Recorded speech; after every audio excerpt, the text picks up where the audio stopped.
They called me a gold digger, not just once, not behind closed doors. They said it to my face, in whispers that burned hotter than flames, in glances laced with venom. Some didn't even bother whispering. They pointed, they laughed. "There, she goes again," they'd say, looking for another rich man to fund her lifestyle. I used to care. I used to explain myself. But when the world decides who you are before you even speak, what use is defending the truth? My name is Amanda Sterling. I'm 27. I used to work as a fashion assistant in one of the busiest showrooms in Manhattan. If you saw me then, you might have believed the rumors too. I wore the heels, the lipstick, the dresses, always looking my best because fashion was my job. Style was my identity, but to them, it meant I was hunting wallets, hunting wealth, hunting men. But here's the truth, they didn't care to learn. I earned every penny I wore. My first boyfriend in college, Ethan, was from a wealthy family. He took me out to places I'd never imagined. Rooftop restaurants, gala nights, weekends, in the Hamptons. I didn't ask for those things.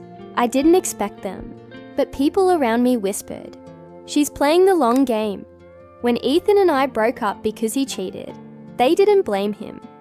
They said I got what I wanted and left. That moment planted the seed. After Ethan came Rob, then David, then Lucas. All men with influence, money, or ambition. I didn't chase them. We crossed paths through work, through friends, through the natural spin of life. But with each new chapter, the label stuck tighter to my skin. Gold digger, social climber, and the worst of all, fake. I remember the exact moment my world cracked. It was a Wednesday. I had just wrapped a photo shoot that ran late. My manager, a woman named Elise, who used to adore me, called me into her office. She didn't even look up. "Too many whispers, Amanda," she said. I blinked. "About what?" "Your dating habits. Clients are uncomfortable. Sponsors are cautious." I stood there in disbelief. My private life had somehow made me a liability at work. "You're letting me go." "I'm protecting the brand." That was it. No warning, no conversation. Just a pink envelope and the echo of my heels as I walked away. That night, I sat on my apartment balcony with a blanket and a bottle of wine. I stared at the skyline, blinking back tears that tasted like shame. I didn't deserve this. I wasn't perfect, no. But I wasn't what they said I was. That night, I made a decision. I was going to leave it all behind. The city, the job, the labels. I wanted a fresh start. Somewhere no one knew my name. Somewhere I could just exist. Just Amanda. Not Amanda the gold digger. Not Amanda the fashion girl. Just me. By morning, I had packed my bags and bought a train ticket to a small town upstate, a place I'd visited once as a child with my grandmother. I remembered the smell of apple pies, the quiet streets, and the warmth in people's smiles. That memory felt like a lighthouse, calling me back to shore. And so, with a suitcase full of dreams and nothing left to lose, I left New York behind. Didn't know then that fate was already waiting for me at the end of the tracks. A man named Daniel. A man hiding more than just his past. A man who would turn my world upside down. Not with his wealth, but with his silence. The train ride was quiet. Not in the literal sense. There were crying toddlers, loud phone calls, the clinking of snack wrappers. But inside me, it was peaceful. For the first time in a long while, no one knew me. No eyes judging. No whispers behind painted smiles. I stared out the window at the trees flying by, bare branches brushing the winter sky like charcoal sketches. I was anonymous, and it felt good. The town was called Willow Creek. It was small, picturesque, the kind of place where everyone knew your dog's name before they knew yours. The air was clean and smelled faintly of chimney smoke and pine. My grandmother's memories of it hadn't lied. I checked into a modest inn run by an elderly couple named Jan and Harold. They didn't ask questions, just offered me fresh muffins and a room with the window facing the hills. I told them I was here to find peace. They nodded, as if they'd heard those words before. I spent the first few days walking, watching, listening. There was a slowness to life here that reminded me of who I used to be before the labels stuck. Then, one afternoon, everything changed. I had just stepped into a tiny cafe, tucked between a florist and a second-hand bookstore. The bell above the door jingled as I entered, and the warmth inside hugged me like an old friend. There were only 4 tables, all wood, all worn, and the place smelled of cinnamon and roasted beans. Behind the counter stood a man, messy brown hair, sleeves rolled up to his elbows, and a smile that didn't try too hard. He looked up, nodded, and said, "First time here?" I smiled back. "That obvious? You've got the big eyes. Newcomers always do. Like the town's too quiet for your head." I laughed. "Maybe it is." He introduced himself as Daniel. I told him my name was Amanda, and just like that, without fanfare or judgment, I had my first real conversation in months. He wasn't overly charming. He didn't try to impress. He asked if I liked cinnamon rolls and handed me one for free when I nodded. I learned that he wasn't the owner, just worked the morning shift and helped out with deliveries. Said he liked the rhythm of it. He didn't ask why I was here. Didn't ask what I did in the city or who I used to be. Instead, he asked, "What's something small that makes you happy?" It was such a strange question that I paused. "I like the smell of fresh books," I said. Grinned. Second-hand bookstore next door.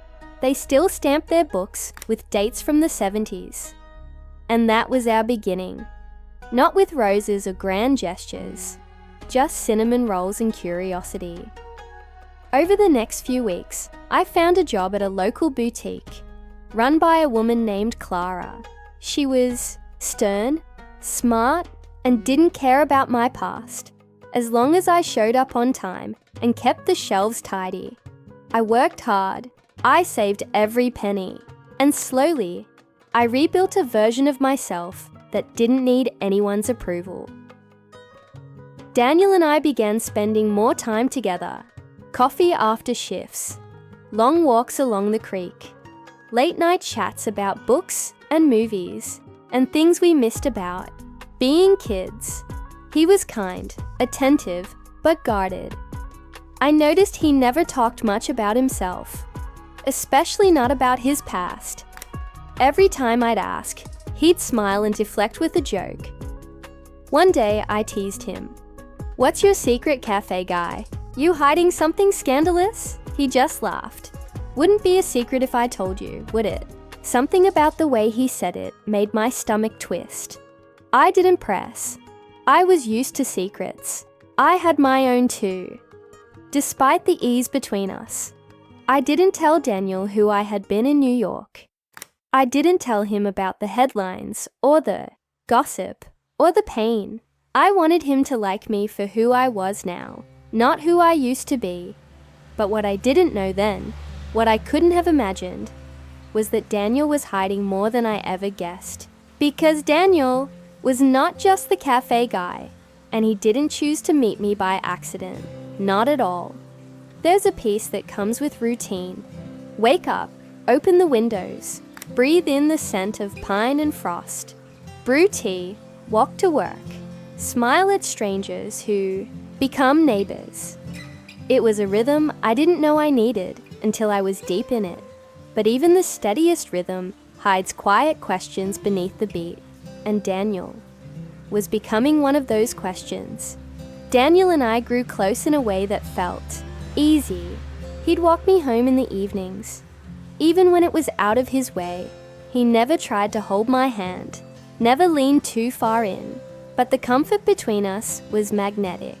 He'd bring over books from the store next door, saying, "This one made me think of you." He always chose right. Romances with complicated women. Stories about misunderstood people trying to find their place in the world.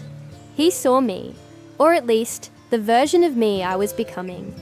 But something about Daniel always felt carefully controlled. He had a phone, but I never saw him use it for calls.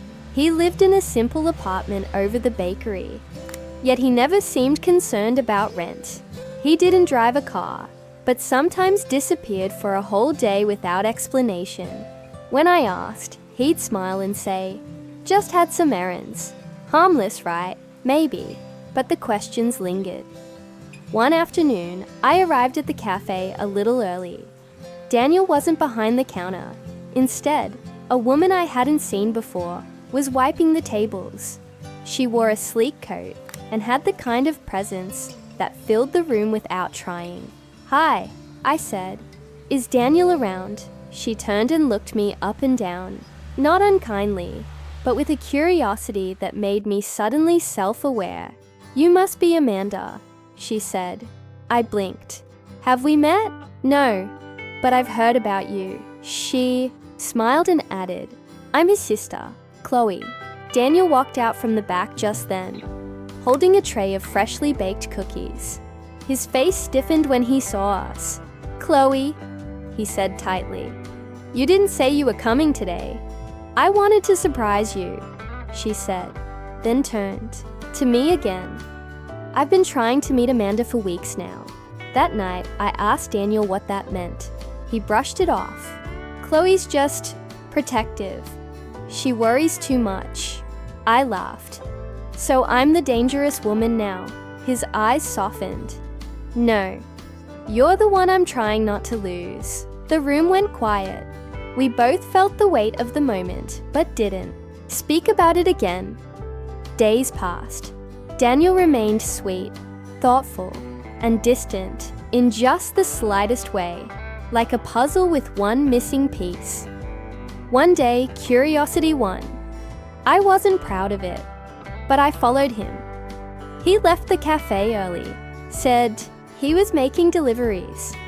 I waited 5 minutes, then slipped out and trailed behind him down the back streets of Willow Creek. He walked with purpose. Not to any nearby business, not to the market or bookstore, but to the edge of town, where the train station sat. There, parked beside the platform, was a sleek, black car, polished. Out of place, Daniel got in, and that's when I saw it. He didn't sit in the back. He got into the driver's seat.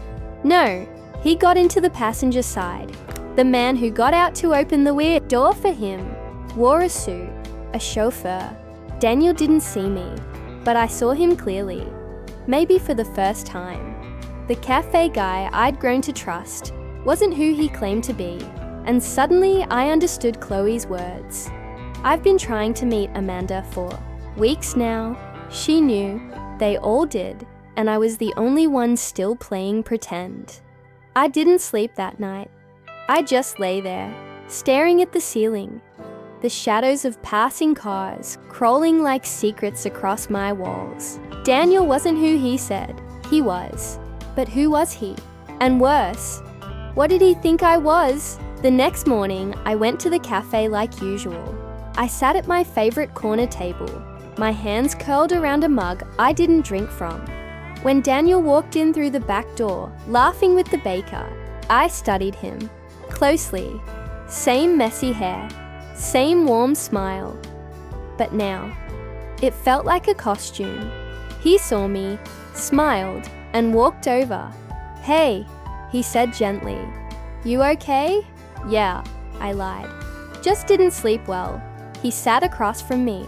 His hand brushed mine without thinking. I didn't pull away, because part of me didn't want to believe what I saw. I wanted the Daniel I knew to be real. Later, that afternoon, I went to visit Clara at the boutique. She was organizing scarves by color, humming something vintage. You ever get the feeling someone's lying to you? I asked suddenly. She didn't look up. Always. Usually means they're protecting something. What if they're protecting themselves? She stopped humming. Then you ask yourself this: do you love the mask or the person underneath it? I left with more questions than answers. That evening, Daniel texted me, "Can I see you? Just for a little while." I replied, "Meet me at the bookstore, 7 p.m. He arrived on time as always. The sky behind him was bruised purple, and the old bookstore windows glowed like lanterns in the dark. I was already inside, standing between rows of poetry and forgotten hardcovers. When he saw me, he smiled. "You look like you're about to give a speech," he joked. I didn't smile back. "I followed you yesterday," I said. The air went still. Daniel's smile vanished. I saw the car, the driver, the suit. "You lied to me." He opened his mouth, then closed it. I waited. He ran a hand through his hair. "It's not that I lied. I just didn't tell you." "Why?" He took a step forward, but I stepped back. "Because when people know who I really am," he said quietly, "they stop seeing me. They see my money, my name, my family." I stared at him. "What family?" He hesitated. Then, finally, he said it. "My full name is Daniel Grayson." The bookstore light flickered. Or maybe it just felt that way. Grayson, as in Grayson Holdings, the billionaire tech conglomerate, the family that owned everything from software companies to real estate and investment banks. I'd heard the name 100 times in the city. The Graysons were like royalty, private, powerful, and untouchable. "You're that Daniel Grayson?" He nodded once. "The black sheep one. I left the company 3 years ago. Told them I wanted something real, not just boardrooms and fake smiles. I came here to find out who I am without all that noise." I was stunned. "You pretended to be poor," I whispered. He looked at me sharply. "No, I just didn't tell you I was rich. There's a difference." I folded my arms. "So what was I? Another test? A case study in blind trust?" His eyes darkened. "No, Amanda. You're the only thing in this town that ever felt real. I didn't choose to meet you. It just happened, but I didn't stop it because you saw me. Not the last name, not the money, just me." I wanted to believe him, but all I could hear were the echoes of my past. Gold digger, fake, climber. Tears welled in my eyes. I turned to leave, but he caught my hand gently. "Amanda," he said, voice breaking, "please, just tell me what you're thinking." I looked at him through blurry eyes. "I'm thinking," I said, "that I spent my whole life running from a label, and now I'm right back where I started." And I walked away. Some heartbreaks don't scream. They don't shatter windows or echo through alleyways. They sit in silence, curled up in the corner of your soul, whispering doubts when the world is asleep. After I left Daniel that night, I didn't cry right away. I didn't rage or throw things or call a friend. I just sat on my floor, staring, breathing, feeling every word he said loop in my head like a broken film reel. "You saw me, not the last name." But did I? Had I fallen in love with a man, or with the mystery of him? Had I let myself be part of some twisted experiment? Let's see if she loves me without the money. As if love could ever be proven in silence and shadows. Days passed. I didn't go to the cafe. I didn't respond to his messages. I just worked, went home, and kept my head down. Clara noticed. "You look like someone took the sun out of your sky," she said one afternoon while steaming a dress. I shrugged. "Maybe they did." She stopped and turned to me. "Do you still like him?" My voice was quiet. I don't know who he is. That's not what I asked. I blinked. Yes, I said finally. I like him. Maybe more than I should. She gave me a long, searching look. Then go find out who he really is. And decide for yourself. That evening, I walked past the cafe. The lights were off. Closed early. But the bookstore next door was open. And Chloe was inside. She was sitting on a stool by the counter, flipping through a journal. When she saw me, she closed it slowly. I was wondering when you'd come talk to me, she said. I took a breath. Why didn't he just tell me? Would you have stayed if he had? I didn't answer. She continued. Daniel's not perfect, but he's honest in the ways that matter. He's been burned before. By women who smiled wide and lied wider. By friends who saw his last name first and his heart second. I sat across from her. So he tested me? No, he protected you from the part of his life that ruins things. There was a pause. Do you know what it did to him when you left that night? She asked. I looked down. He's not eating. He barely sleeps. He sits in that empty cafe, even when it's closed, just staring out the window like he's waiting for something that won't come. Her voice dropped softer. He loves you, Amanda. Maybe he didn't say it, but I see it. My heart ached. What if everyone's right? I whispered. What if I am a gold digger? She stood and walked to the bookshelf, pulled down an old poetry book, and handed it to me. Then prove them wrong, she said. Start by believing you're not. That night, I walked back to my little inn room, opened the poetry book, and read until my eyes blurred. And then I did something I hadn't done in weeks. I wrote a letter to Daniel, every truth I had about the rumors, the hurt, the labels, the fear of being loved for the wrong reasons, and of being hated for the same ones.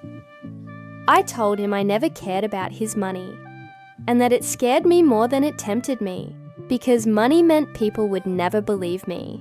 Not really. I ended the letter with one simple sentence. If you want to try again, not as strangers, not as liars, but as two broken people learning how to heal, I'm here. The next morning, I folded the letter carefully and placed it inside a pale blue envelope. No name, no return address, just one word written across the front in small cursive letters. Daniel. I didn't knock. I didn't wait to be seen. I slid it under the cafe door just as the sun broke through the clouds and bathed Willow Creek in soft gold. And then I walked away. For the first time, I didn't feel like I was running. I didn't expect a reply. I wasn't even sure I wanted one right away. Some things need to breathe before they can bloom. So I focused on living, work, walks, sunsets. The town felt softer again, less like a cage, more like a home. 3 days passed. On the 4th, Jen, the innkeeper, called out from the lobby. Letter for you, sweetie. No stamp. Hand delivered. My heart caught in my throat. I opened it slowly, fingers trembling. It was a single page, handwritten in Daniel's distinct, looping scroll. Amanda, I've read your letter a dozen times. I don't have perfect words in response. I just have the truth. I didn't tell you who I was because I was scared. Not of you, but of losing something good before it even had a chance to grow. I've made mistakes, but the biggest would be walking away from you now. If you're still willing, meet me by the willow tree tonight. You know the one. I'll be there, waiting. No secrets, no masks, just me. Daniel. The willow tree was tucked behind the town's old chapel, its branches trailing into the water like fingers stirring a memory. I arrived just before sunset. He was already there, leaning against the trunk, dressed simply, no pretense, no walls. When he saw me, he smiled, but not the cafe smile, the real one. The one I'd only seen when he forgot to be afraid. "I wasn't sure you'd come," he said. "I wasn't sure either," I whispered. He stepped closer. "But you did." I nodded. And then, silence. A good kind. Then Daniel reached into his coat pocket and pulled out something small, round, metal, a locket. "I bought this for you weeks ago," he said, when I thought maybe, just maybe, we'd get past all the fear. He placed it in my palm. Inside was a tiny photo, me, laughing in the bookstore, taken by Chloe without my knowledge. On the opposite side, engraved, were the words, "You saw me." I stared at it, overwhelmed. Daniel took a breath. "I love you, Amanda. Not because you stayed. Not because you passed some unspoken test. I love you because when everything was stripped away, you were the only one left who felt real." Tears welled in my eyes. "I love you too," I said softly. "But we're both a little broken." "Then let's stay broken," he smiled. Together, that night under a canopy of stars and willow leaves, we kissed for the first time. No masks, no labels, no tests, just trust, the kind you build when two people risk everything for something real. They say the hardest part of love isn't falling into it, it's staying in it, when reality starts to stretch the fairy tale thin. And after that night under the willow tree, Daniel and I stepped into something real. Not perfect, not polished, but honest. That was the beginning of us. The first few weeks were golden. He'd bring me breakfast from the bakery every morning, still warm, with little notes tucked under the napkin, like "Your smile's my favorite sunrise. Can't believe I get to miss you even when you're 5 minutes late. You, me, movie night, no excuses." And I'd tease him for being cheesy, while secretly saving every note in a shoebox under my bed. We began to carve out a rhythm. Late night walks, shared playlists, reading on the porch swing, his head on my lap, my fingers in his hair. We cooked meals together, bad ones mostly. One night, we burned the pasta and ended up eating peanut butter sandwiches by candlelight. It became one of our favorite memories, because laughter tastes better than perfection. But of course, life didn't let us live in a bubble forever. One afternoon, as I closed up the boutique, I noticed a sleek car parked across the street. Same black paint, same tinted windows. Only this time, it wasn't his driver. A woman stepped out, blonde, elegant, wearing heels that had no business on cobblestone. She walked straight into the cafe. By the time I crossed the street, she was sitting with Daniel, sipping tea like she owned the place. Their voices were low, but I caught fragments through the window. "The board wants you back, Daniel. Your father's willing to reconsider, if you come quietly." She's a phase, just like last time. That last sentence cut through me. Daniel saw me. He stood instantly, "Amanda," but I was already walking away. That night, he showed up at my door, frantic, breathless, hurt. "She's my ex-fiancée," he said. "Or was, years ago. My father sent her." I folded my arms. What does he want? To bring me back into the company, back into that world, with her. "Is that what you want?" His voice cracked. "No." I looked at him hard. "Then, why didn't you tell me she was coming?" He sighed, dragging a hand through his hair. "Because I didn't want to scare you off. I didn't want to ruin what we have." "You didn't ruin it by being honest," I said. "You almost ruined it by hiding." He sank onto the edge of my porch step. "I've never done this before," he admitted. "I mean, I've dated. I've played the role. But I've never really let someone in. Not like this." I sat beside him. "I haven't either," I whispered. We were both quiet for a long time. Then he said, If being with you means walking away from that world forever, I will. I looked at him. Really looked. Don't make this about sacrifice, I said gently.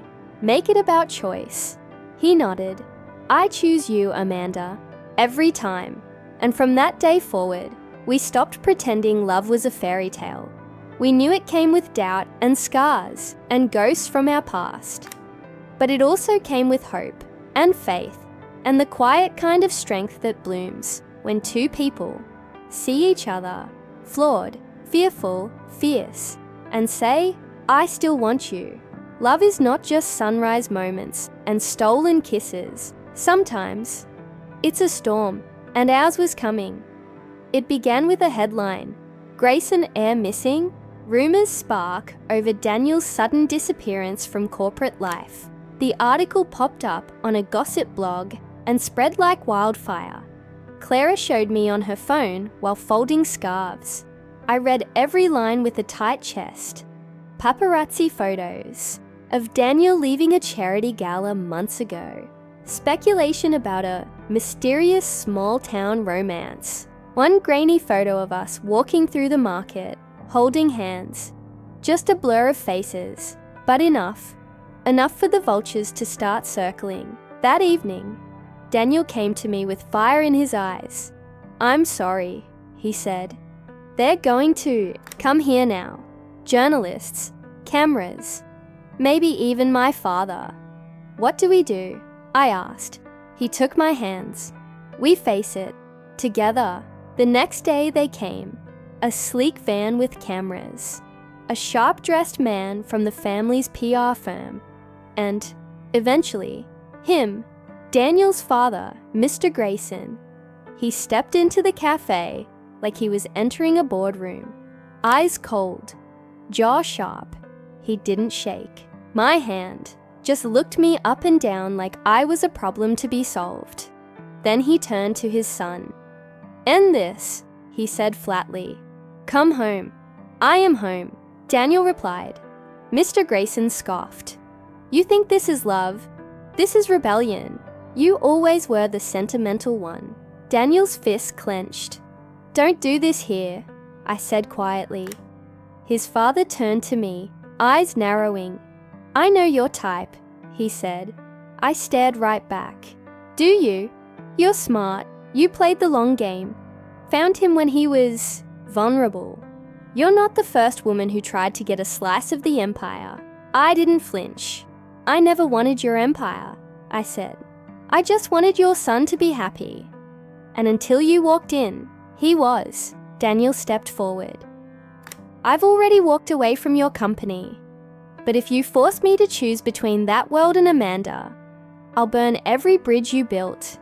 There was a pause. Then his father said quietly, You'll regret this, and walked out. That night, we sat by the lake, silent. The stars were out. Our hands were intertwined. I'm sorry, Daniel said finally. You don't have to apologize for choosing love, I whispered. But I hate that you're paying for it. I looked at him. No, I said. You're not the only one who made a choice. I did too. I chose to love someone who comes with shadows, and I'll keep choosing you, even if those shadows follow us. He leaned his forehead against mine. I don't deserve you. I smiled softly. You never had to. The next morning, the arts journalists were gone. So was the black van. Apparently, Mr. Grayson had called off the dogs. Maybe because he realized Daniel wouldn't bend. Maybe because, deep down, he saw it, that this wasn't a phase. This was real. The dust settled, but not the emotions. Love, after the fire, feels different. It's quieter, deeper, like the way trees grow stronger after a storm. Roots clutching tighter to the earth. Branches reaching toward the light with more purpose. That's what we were becoming, rooted, reaching, real. Daniel and I fell into a rhythm again. But this time it wasn't dreamy. It was deliberate. He spent his mornings helping Chloe with the bookstore's online orders. Afternoons at the cafe, now his. Officially, he'd bought it from the retiring owner with money he once used for luxury watches. Evenings we cooked. We danced barefoot in the kitchen. We fought about silly things like dish soap brands and who got more blanket space at night. It was ordinary and perfect. Then one afternoon, Clara pulled me aside at the boutique. She held up a flyer. Willow Creek Fall Festival. Vendor booths wanted. You should sign up, she said. Show off your designs. Sell a few pieces. I stared at the paper. I'm not ready. She raised an eyebrow. Amanda, you design gowns in your sleep. You hem better than most people breathe. And you've got talent that shouldn't be hidden anymore. Daniel echoed the same. Later that night, I'll help you build the booth, he said. Just say the word. So I said it. Yes, the day of the festival was magic. My little booth stood beneath the golden oak tree, draped in twinkle lights, and lined with my hand-stitched dresses. People stopped, complimented, bought. Even a local fashion blogger featured me in a video. I felt seen for who I was, not who I was rumored to be. Daniel surprised me by hanging up a big chalkboard sign beside the booth. In bold letters, it read, "Made with heart by the woman who healed mine." I cried, right there, in front of everyone. Later that evening, we walked home hand in hand through the quiet town, the crisp leaves crunching beneath our boots. I'm proud of you, he said. I'm proud of us, I replied. Then he stopped walking, looked at me, and reached into his coat pocket. My heart paused. It wasn't a ring, it was a key to the apartment above the cafe, he said. It's empty, it's cozy, it's ours. If you want it, I blinked. You want me to move in? No, he whispered. I want us to start building a life, together. Tears sprang to my eyes. Yes, I breathed. I want that too. We didn't rush into everything. We still had healing to do, but we planted roots. Together and slowly, we began to grow a future. Moving into the apartment above the cafe felt like stepping into a new chapter. The paint was still fresh, the windows wide, and the space filled with echoes waiting to be turned into home. We spent days unpacking boxes, hanging curtains, and turning unfamiliar walls into memories. Each small task felt like a promise, a stitch in the fabric of us. Daniel cooked us breakfast on the tiny balcony, sun warming our faces. I sewed curtains in the afternoon light. At night, we talked about dreams, not just for ourselves, but for the life we wanted to build together. But just as the walls filled with warmth, the past crept in like a cold draft. One evening, Daniel's phone buzzed. The screen lit up with an unknown number. He answered quickly, but his face changed. It's him, Daniel murmured. Who? I asked, concern tightening my voice. My father. The conversation was clipped. Tense words I didn't catch, but the weight was clear. After he hung up, Daniel sat down heavily. He wants to meet, he said. I looked at him. Do you want to go? He hesitated, then nodded. The meeting was set at a quiet restaurant in town. A neutral ground. Daniel and I arrived together, hand in hand, ready to face whatever this was. Mr. Grayson was waiting. This time, he looked tired, older, maybe softened, spoke with less sharpness, more calculation. I'm willing to let go, he said slowly, but on one condition. Daniel's jaw tightened. Let her prove herself, he said. His father nodded. You've tested her, Mr. Grayson said. Eyes on me, and I see now. She's not what I feared. There was a pause. Then quietly, welcome to the family. That night, As Daniel and I walked home beneath the stars, I felt a weight lift. The label of gold digger, the shadow that had haunted me for so long, was beginning to fade. What mattered was no longer whispers or judgments. It was trust, love, and the future we were choosing together. With the walls between us and the past slowly coming down, Daniel and I began to rebuild not just a relationship, but trust. Not the kind of trust given blindly, but the one earned in moments both big and small.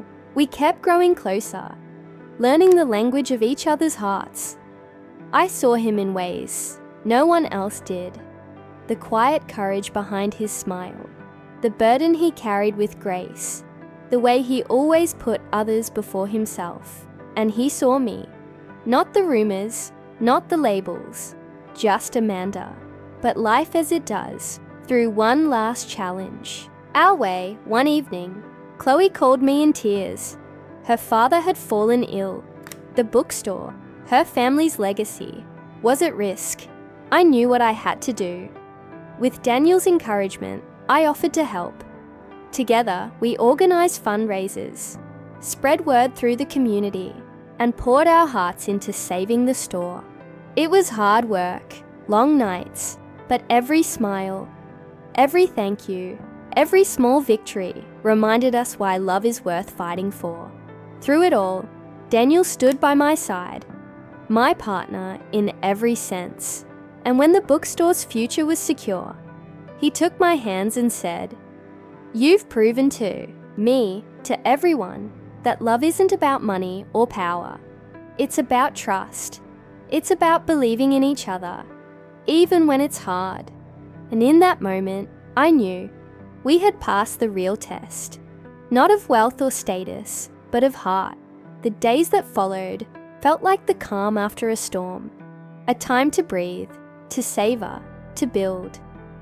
Daniel and I were no longer just two people in love.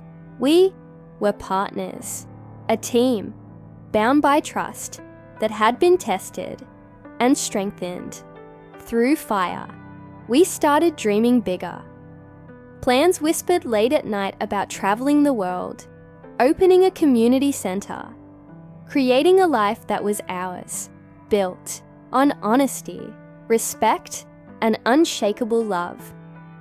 One crisp autumn evening, as leaves danced around us, Daniel surprised me again. He led me to the cafe rooftop, transformed with fairy lights and soft music. There, surrounded by friends and family, he took my hand with a smile full of hope and promise. He asked, "Will you marry me?" Tears streamed down my face as I said yes, because this wasn't just about rings or ceremonies.